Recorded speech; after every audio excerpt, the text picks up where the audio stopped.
Anandpur press forum कार्यालय जातीय press दिवस पालन। आनंदपुर प्रेस फोरम कार्यालय सभागृह ठारे फोरम सभापति उमेश चंद्र पाढ़ी सभापतित्व में आज जातीय प्रेस दिवस महाआडंबर में पालित हो जाइछि। आज दिन में फोरम सांबादिक मानक तथ्यभित्तिक समस्या गुड़ी लोकलोचन को आनिबा पई गुरुत्वारोप करथिले। स्वतंत्र प्रेस दिवस आज पालन कर प्रेस मुख्य उद्देश्य आम मैंने आज ही प्रत्येक सांबादिक बंधु मैंने निहाती जानवा दरकार जे आम प्रत्येक समस्या भित्तिक तथ्य भित्तिक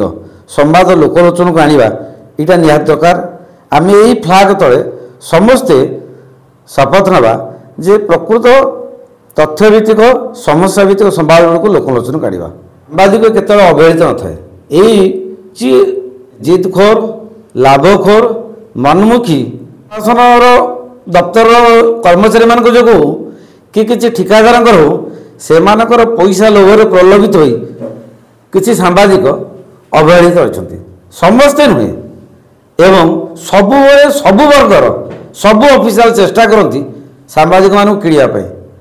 किंतु आज पर्यंत कई सांबादिक मानक किणी पार ना कि किणी पारे ना कारण ताकर मुख्य उद्देश्य हूँ समस्या भित्तिक निज जीवन को विपन्न करी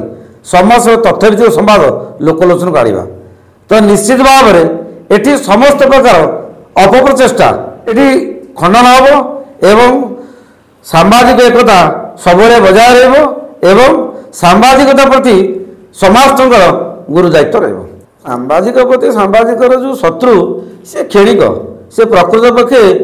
माने जगह पर देखिए सांबादिक माने ठीक जगह एकत्रित हो जाती नहले सांबादिक गोष्ठी आज एक न था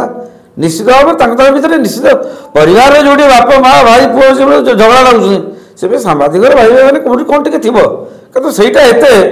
लोकलोचन कि दृष्टिगोचर नुहे सांबादिक सब एकता सब बजाय रही सहीटा बड़ दुर्भाग्यर विषय